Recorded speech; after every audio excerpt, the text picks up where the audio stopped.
Students business studies में हम लोगों का चैप्टर नंबर 6 चल रहा है स्टाफिंग। उसके अब तक हम लोगों ने 3 क्वेश्चन अपने कवर कर लिए थे। Meaning of staffing, features of staffing और लास्ट किया था हमने इम्पोर्टेंस ऑफ स्टाफिंग।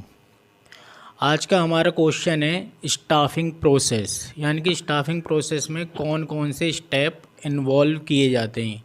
जब हम वैकेंसी निकालेंगे तो उसके लिए कौन कौन से स्टेप फॉलो किए जाएंगे, यानी कि वैकेंसी को निकालने से लेके एम्प्लॉय के रिक्रूट होने के बाद उसके पेमेंट से लेकर कौन कौन से स्टेप्स इन्वॉल्व होते हैं, क्या क्या प्रोसेस होती है, वो हम इस क्वेश्चन में कवर करेंगे। तो हमारा आज का क्वेश्चन बनता है बेटा, एक्सप्लेन स्टाफिंग प्रोसेस। स्टाफिंग प्रक्रिया क्या है, ठीक है, या हम कह सकते हैं रिक्रूटमेंट की क्या क्या प्रोसेस होती है। तो इसके हमारे पार्ट बनते हैं, स्टेप बनते हैं 1 2 3 4 5 6 और 2 आगे हैं। 8 स्टेप्स हैं हमारे स्टाफिंग प्रोसेस के। इम्पॉर्टेंट क्वेश्चन बन जाता है केस स्टडी के लिए भी, ठीक है। तो अच्छे से हम लोग इस पे आज डिस्कस करेंगे। तो सबसे पहला स्टेप इसमें आता है estimating the man power requirement. मुझे एस्टिमेट करना है, यानी कि बिज़नेस ऑर्गेनाइजेशन को एस्टिमेट करके चलना है कि उसको कितने एम्प्लॉयज़ की अपने यहाँ नीड है, उसको कितने एम्प्लॉयज़ की अपने यहाँ आवश्यकता है। देखो इसमें भी बेटा 2 बातें हो जाती हैं।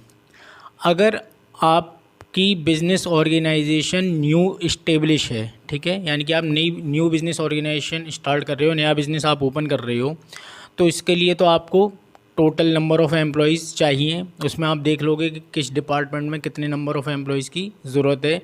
टॉप लेवल मैनेजमेंट में कितने सबऑर्डिनेट्स चाहिए, मिडिल लेवल मैनेजमेंट में जो भी हमारे एक्टिविटीज़ हैं, purchase activity, production activity, finance activity, selling and marketing activity, इसमें कितने मैनेजर्स प्लस उनके सबऑर्डिनेट्स, कितने एम्प्लॉयज़ की आपको नीड पड़ेगी। उसके बाद लोअर लेवल मैनेजमेंट में सुपरवाइज़र की नीड प्लस कितने वर्कर्स की आपको नीड पड़ने वाली है, ये आप टोटल अपना कैलकुलेट करोगे। इसको कौन कैलकुलेट करता है? ह्यूमन रिसोर्स डिपार्टमेंट होता है हमारा, जिसका केवल यही वर्क करना होता है, एम्प्लॉयज़ को अपॉइंट करना, उनको रिक्रूट करना। और अगर मेरे रनिंग बिजनेस ऑर्गेनाइजेशन है तो इसमें मुझे कुछ बातें कंसीडर करके चलनी पड़ेंगी।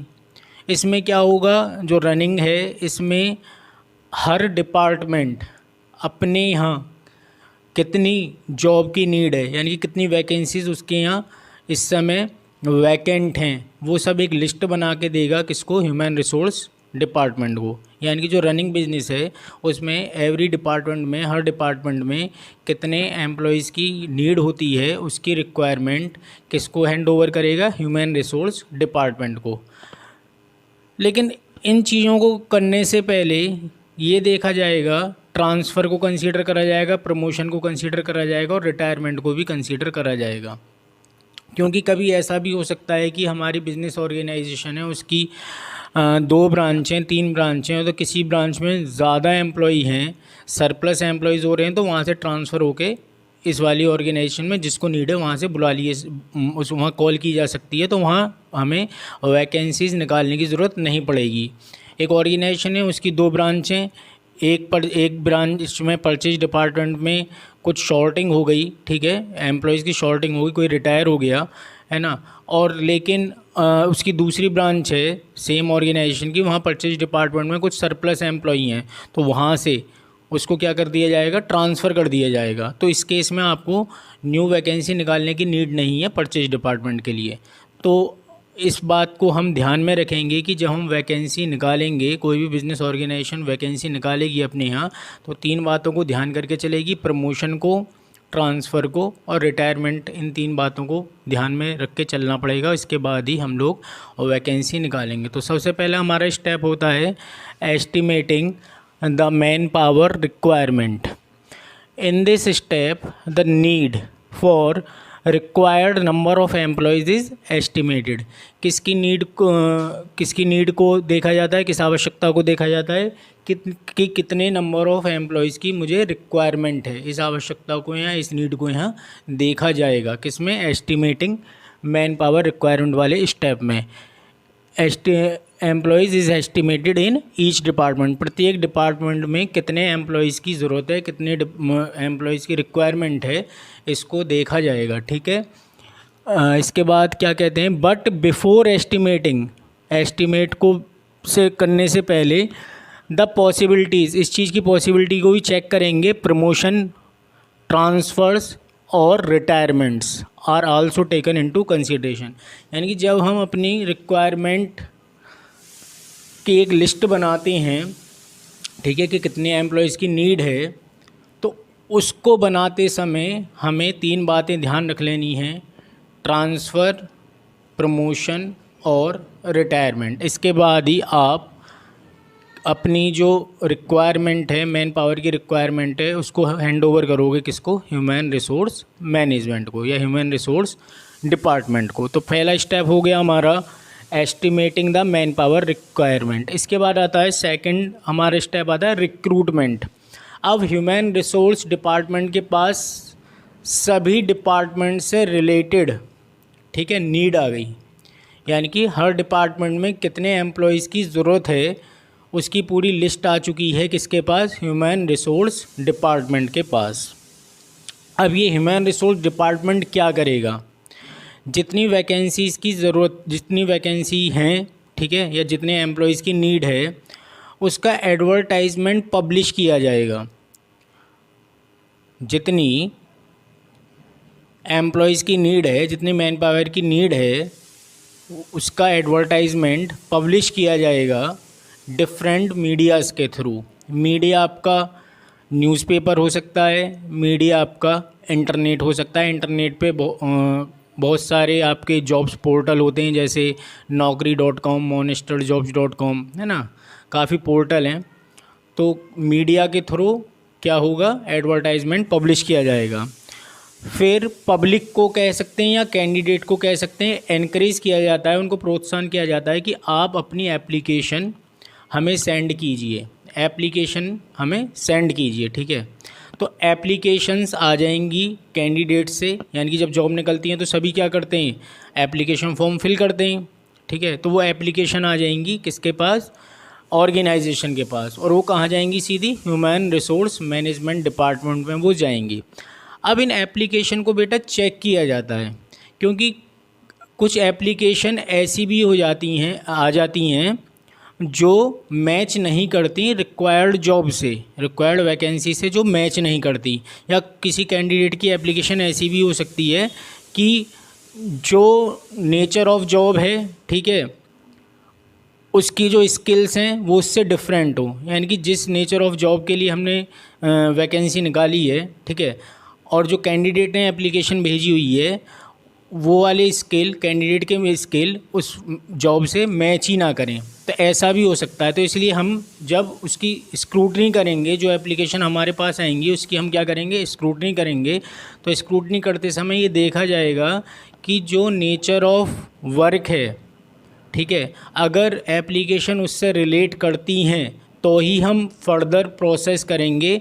और अगर कुछ एप्लीकेशन ऐसी हैं जिसमें जो कैंडिडेट हैं उसके स्किल्स मैच ही नहीं करते हैं, या कह सकते हैं उसकी एजुकेशन मैच ही नहीं करती है रिलेटेड जॉब से, तो उसको हम क्या कर देंगे, उन एप्लीकेशन फॉर्म को हम साइड में कर देंगे। यानी कि उसको वो हो जाएंगे आपके डिसक्वालीफाई एप्लीकेशन। ठीक है। उनको हम कॉल नहीं करेंगे, आगे टेस्ट के लिए या इंटरव्यू के लिए कॉल नहीं किया जाएगा। तो रिक्रूटमेंट में होता है, जो भी हमारी वैकेंसी हैं, जितनी भी वैकेंसी हैं ऑर्गेनाइजेशन की, उसके लिए एडवर्टाइजमेंट पब्लिश किया जाएगा। और एडवर्टाइजमेंट पब्लिश किया जाएगा आपका डिफरेंट मीडिया के थ्रू। और जब आपके पास एप्लीकेशंस आ जाएंगी तो आप उसकी स्क्रूटनी कर लेंगे। ठीक है। और नेचर ऑफ वर्क है उसी से रिलेटेड एप्लीकेशंस को आप सेलेक्ट करेंगे, बाकी को आप यहाँ डिस्क्वालीफाई कर देंगे। तो नेक्स्ट स्टेप मेरा यही है, recruitment. In this steps vacancies published through different media, vacancy को पब्लिश किया जाता है डिफरेंट मीडिया के through, and candidates encouraged to send their applications, और कैंडिडेट को एनकरेज किया जाता है कि आप अपनी एप्लीकेशंस को हमें भेजिए, ऑर्गेनाइजेशन के पास सेंड कीजिए। इसके बाद बेटा नेक्स्ट स्टेप आता है सिलेक्शन। अब ऑर्गेनाइजेशन के पास एप्लीकेशन आ चुकी हैं, ऑर्गेनाइजेशन के पास एप्लीकेशन आ चुकी हैं, अब उनका सिलेक्शन होगा। ये बात वहाँ थोड़ी सी यहाँ भी आएगी कि जो सिलेक्शन किया जाएगा वो नेचर ऑफ जॉब के अकॉर्डिंग ही सिलेक्शन यहाँ किया जाएगा। सिलेक्शन में डिफरेंट टेस्ट ऑर्गेनाइज किए जाएंगे। टेस्ट में प्रीवियस क्लास में ही बता चुका था कौन कौन से टेस्ट हो सकते हैं। आपका इंटेलिजेंस टेस्ट होगा, ठीक है, आपका एप्टीट्यूड टेस्ट हो सकता है, पर्सनालिटी टेस्ट हो सकता है, ट्रेड टेस्ट हो सकता है, और भी एक दो टेस्ट किए जा सकते हैं। उन सब टेस्ट को क्वालिफाई करने के बाद फिर फाइनल इंटरव्यू किया जाता है और हमारा एम्प्लॉय सेलेक्ट हो जाता है। तो सिलेक्शन प्रोसेस में एप्लीकेशन आ गई, एप्लीकेशन को, ठीक है, एप्लीकेशन को शॉर्ट करने के बाद एम्प्लॉय का जो कॉम्पिटेंट एम्प्लॉय है उसकी एप्लीकेशन को सेलेक्ट किया जाएगा, ठीक है, क्योंकि एप्लीकेशन तो लार्ज नंबर होंगी, बहुत सारी एप्लीकेशंस आपके पास आएंगी, उनमें से कॉम्पिटेंट एप्लीकेशंस ही यहाँ क्या की जाएंगी, सेलेक्ट की जाएंगी, और उसके बाद नेचर ऑफ जॉब से उनको मैच किया जाएगा और कैंडिडेट को का सिलेक्शन कर दिया जाएगा। बुक में सिलेक्शन में जो इंटरव्यू वगैरह है या टेस्ट है उसकी बात नहीं की गई है। जो आगे ही क्वेश्चन बनेगा सिलेक्शन, उसमें सब इंटरव्यू वगैरह आएगा। तो यहाँ तो बस यही बता दिया गया है कि कॉम्पिटेंट एप्लीकेशंस क्या की जाएंगी, सेलेक्ट की जाएंगी। जितनी भी एप्लीकेशंस आएंगी उन सभी एप्लीकेशन में से जो योग्य उम्मीदवार हैं, जो योग्य कैंडिडेट हैं, वही सेलेक्ट किए जाएंगे। लेकिन ये मैंने इंटरव्यू वाली बात ये इसमें इंक्लूड होती है, सिलेक्शन प्रोसेस में इंक्लूड होती है, ठीक है। लेकिन आप ये क्वेश्चन खाली आपको स्टेप बताने हैं तो वो सब बातें हमें इंटरव्यू, फिर कौन कौन से इंटरव्यू होते हैं वो सब हमें यहाँ एक्सप्लेन करने की नीड भी नहीं है, क्योंकि वो आपका सेपरेट क्वेश्चन बन जाता है। सिलेक्शन वाला, टेस्ट वाला एक सेपरेट क्वेश्चन बन जाता है, ठीक है। तो यहाँ हमें उसको इंक्लूड करने की नीड नहीं है। बस हमसे यहाँ पूछा है कि आपके सिलेक्शन के कौन कौन से प्रोसेस, इसके स्टाफिंग की कौन कौन सी प्रोसेस होते हैं। तो एक सिलेक्शन भी हमारा पार्ट होता है स्टाफिंग प्रोसेस का। तो उसमें हमने बता दिया कि नंबर ऑफ़ एप्लीकेशंस आएंगी, उसमें से कॉम्पिटेंट एप्लीकेशंस को आप सेलेक्ट कर लेंगे नेचर ऑफ जॉब के अकॉर्डिंग। इसके बाद आता है placement and orientation. Selection process में ही आपका इंटरव्यू वगैरह हो जाते हैं, टेस्ट वगैरह कंडक्ट करवा दिए जाते हैं, एम्प्लॉय सेलेक्ट हो जाता है। तो उसके बाद क्या किया जाता है, प्लेसमेंट होता है इसका, यानी कि प्लेसमेंट में उसको एक ऑफ़र लेटर दे दिया जाएगा, ठीक है, जॉब लेटर दे दिया जाएगा, अपॉइंटमेंट लेटर दे दिया जाएगा। उसका अपॉइंटमेंट हो जाएगा राइट जॉब के लिए, जिस जॉब के लिए उसकी एप्लीकेशन आई थी उसी जॉब के लिए उसका क्या हो जाएगा, अपॉइंटमेंट हो जाएगा। फिर ओरिएंटेशन में क्या होता है कि उसको ऑर्गेनाइजेशन के बारे में ब्रीफली इंट्रोड्यूस किया जाता है, क्योंकि कोई भी कैंडिडेट है वो किसी ऑर्गेनाइजेशन में वर्क करने के लिए जा रहा है, उसको नहीं पता कि ऑर्गेनाइजेशन का नेचर क्या है, इसकी क्या हिस्ट्री रही होगी। तो थोड़ा सा उसको इंट्रोडक्शन कराया जाता है ऑर्गेनाइजेशन की हिस्ट्री से। उसके बाद उसको उसके मैनेजर से मिलवाया जाता है, ठीक है। अगर वो मैनेजर के लिए उसकी रिक्रूटमेंट हुई है तो उसके सबऑर्डिनेट से उसको मिलवाया जाएगा, इंट्रोडक्शन करवाया जाएगा, और उसके कलीग से इंट्रोडक्शन करवाया जाएगा। प्लेसमेंट एंड ओरिएंटेशन प्रोग्राम में प्लेसमेंट का मतलब होता है कि कैंडिडेट को राइट प्लेस पर रिक्रूट कर दिया जाएगा, अपॉइंट कर दिया जाएगा। और ओरिएंटेशन में क्या होगा, ब्रीफ इंट्रोडक्शन होगा अबाउट ऑर्गेनाइजेशन या कंपनी, और आपके सबऑर्डिनेट से या आपके मैनेजर से या आपके कलीग से। वो होता है आपका placement and orientation. Placement means to join the post, placement का मतलब होता है पोस्ट को ज्वाइन करना। And under orientation the employ is given a brief presentation, employ को ब्रीफ प्रेजेंटेशन दी जाएगी, इंट्रोडक्शन दिया जाएगा अबाउट द ऑर्गेनाइजेशन के बारे में। And is introduced to his superior, subordinates and colleagues, और उसको इंट्रोड्यूस किया जाएगा किससे, सुपीरियर से यानी कि मैनेजर से, अगर मैनेजर के लिए आया है तो सबऑर्डिनेट से, और उसके कलीग्स से। तो ये हमारा एक स्टेप हो गया। इसके बाद नेक्स्ट स्टेप आता है बेटा training and development. Training and development, training में उसको ट्रेनिंग प्रोग्राम प्रोवाइड करवाया जाएगा, उसको ट्रेनिंग दी जाएगी। किसकी ट्रेनिंग दी जाएगी? जिस नेचर ऑफ वर्क के लिए उसका अपॉइंटमेंट किया गया है उसको ट्रेनिंग दी जाएगी, जिससे उसकी एफिशिएंसी इंक्रीज़ हो, उसकी इफ़ेक्टिवनेस इंक्रीज़ हो, उसका डेवलपमेंट क्रिएट हो। ठीक है, तो इसलिए ट्रेनिंग एंड डेवलपमेंट प्रोग्राम भी रखा जाता है आपका स्टाफिंग प्रोसेस में। ट्रेनिंग भी दो प्रकार की होती है, एक ऑफ जॉब ट्रेनिंग होती है, एक ऑन जॉब ट्रेनिंग होती है। ऑफ जॉब ट्रेनिंग में क्या होता है कि रिक्रूटमेंट होने के बाद, आपका अपॉइंटमेंट होने के बाद आपको पहले ट्रेनिंग दी जाएगी, उसके बाद आप वर्क करना स्टार्ट करेंगे। और ऑन जॉब ट्रेनिंग में क्या होता है कि आप वर्क करते रहेंगे अपनी ऑर्गेनाइजेशन में और आपको साथ के साथ ट्रेनिंग मिलती रहेगी। ये भी आपका सेपरेट क्वेश्चन बन जाता है। ठीक है, बिल्कुल लास्ट में क्वेश्चन है ये हमारा, ट्रेनिंग, उसके फीचर्स, शायद इम्पोर्टेंस भी हैं उसकी ट्रेनिंग की, और types of training separate question बन जाता है। केस स्टडी के लिए भी सेपरेट हो जाता है ये। तो ट्रेनिंग में एम्प्लॉयज़ को हम ट्रेनिंग प्रोवाइड करेंगे, ठीक है, जिससे उसकी एफिशिएंसी और इफ़ेक्टिवनेस इंक्रीज़ होती हैं। इसके बाद हमारा नेक्स्ट स्टेप आता है इसमें परफॉर्मेंस मेज़रमेंट। अब कैंडिडेट सेलेक्ट हो गया, उसने वर्क करना स्टार्ट कर दिया, एम्प्लॉय ने वर्क करना स्टार्ट कर दिया। ठीक है, अब उसकी परफॉर्मेंस को आप जज करोगे, यानी कि जो वो आउटपुट दे रहा है, जो वो वर्क कर रहा है, उसको जज किया जाएगा। अब जज किस बेसिस पे किया जाएगा? जो आपने एक स्टैंडर्ड बनाया है, यानी आपने उसको जितना वर्क असाइन किया है और उसने जितना वर्क किया है, दोनों को मैच करोगे। दिया हुआ वर्क और उसके द्वारा किया हुआ वर्क, गिवन वर्क और एक्चुअल वर्क को आप कंपेयर करोगे, देखोगे कि इसके द्वारा जो वर्क किया हुआ है, एम्प्लॉयज़ ने जो भी वर्क किया है, वो जो हमने उसको वर्क दिया था उससे मैच हो रहा है या नहीं हो रहा है। ये आप इसका जजमेंट करोगे किसमें? परफॉर्मेंस मेज़रमेंट में। In this step capability of every employ is judged. हर एम्प्लॉय की कैपेबिलिटी आप जज करोगे विद द एक्चुअल वर्क। किससे? एक्चुअल वर्क और वर्क असाइंड टू हिम। उसको जो भी आपने वर्क असाइन किया है, ठीक है, और उसने जितना वर्क किया है, जितना उसने एक्चुअल वर्क किया है, उसको आप क्या करोगे? जज करोगे, मेज़र करोगे। ठीक है, और उसके बाद अब हमारे कितने हो गए? 2 4 6 तो हमारे स्टेप हो गए। 2 स्टेप और हैं, उनको और कर रहे हैं अभी हम।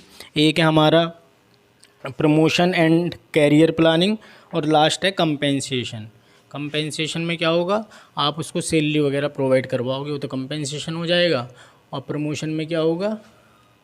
उसको लोअर रैंक से हाई रैंक में, यानी कि जिस रैंक में वो प्रेजेंट में वर्क कर रहा है, उससे ऊपर के रैंक में आप उसको जॉब प्रोवाइड कर दोगे। वो होता है आपका प्रमोशन।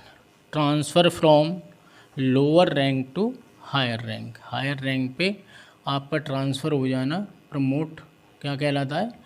प्रमोशन कहलाता है। ठीक है, तो नेक्स्ट है हमारा प्रमोशन। स्टेप नंबर 7 है हम लोगों का promotion.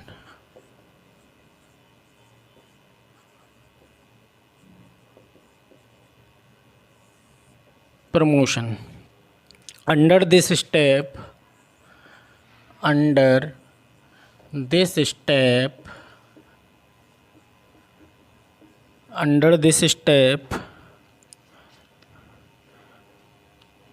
the process of staffing,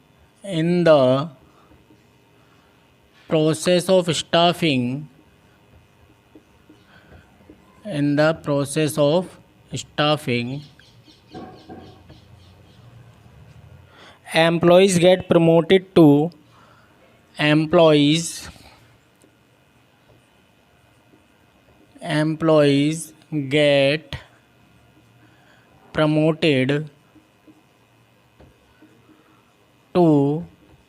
higher posts.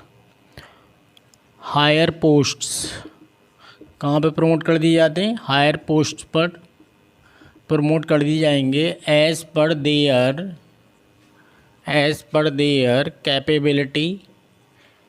There capability. उनके कैपेबिलिटी के आधार पर आप उनको क्या करोगे? हायर रैंक पे प्रमोट कर दोगे, हायर पोस्ट पर प्रमोट कर दोगे। वो होता है आपका प्रमोशन। और लास्ट आता है कंपेंसेशन। कंपेंसेशन में आप उसको क्या दोगे, जो वो वर्क कर रहा है ऑर्गेनाइजेशन में, जिस जॉब के लिए वो आया है, रिक्रूट किया गया है, तो उसके एक्सचेंज में आप उसको क्या दोगे, उसके वर्क के एक्सचेंज में आप उसको दोगे रेम्यूनरेशन। वही हो जाता है आपका कंपेंसेशन। एक तरीके से उसको सैलरी देना एम्प्लॉयज़ को। Under this step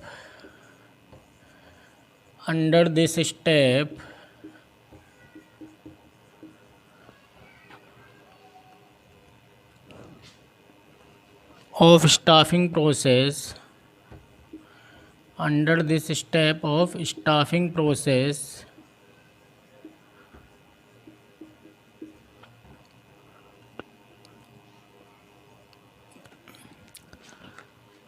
compensation is fixed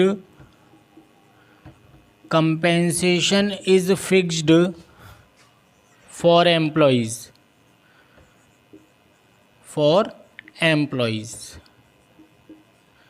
जो भी आपके यहाँ एम्प्लॉयज़ रिक्रूट हुए हैं उनके लिए आप क्या फ़िक्स करोगे, कंपेंसेशन फ़िक्स करोगे। ये भी दो होते हैं कंपेंसेशन, दो प्रकार का होगा, डायरेक्ट और इनडायरेक्ट। कंपेंसेशन भी आपका दो प्रकार का होगा, एक डायरेक्ट कंपेंसेशन, एक इनडायरेक्ट। डायरेक्ट में तो सैलरी आ जाएगी, ठीक है, बोनस वगैरह आ जाएंगे, और इनडायरेक्ट में उसकी कुछ फैसिलिटीज़ आ जाएंगी, जैसे मेडिकल फैसिलिटी, ठीक है। एक होता है डायरेक्ट और एक होता है इनडायरेक्ट।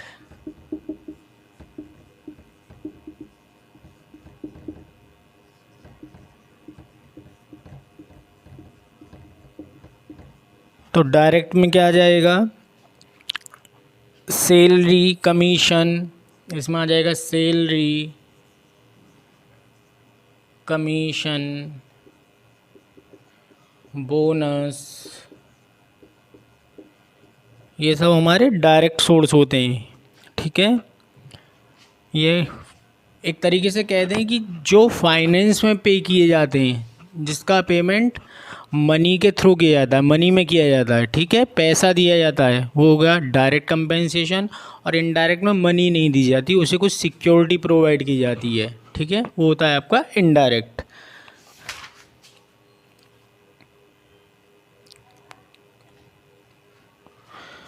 इनडायरेक्ट में आ जाएगा इंश्योरेंस एंड मेडिकल फैसिलिटी।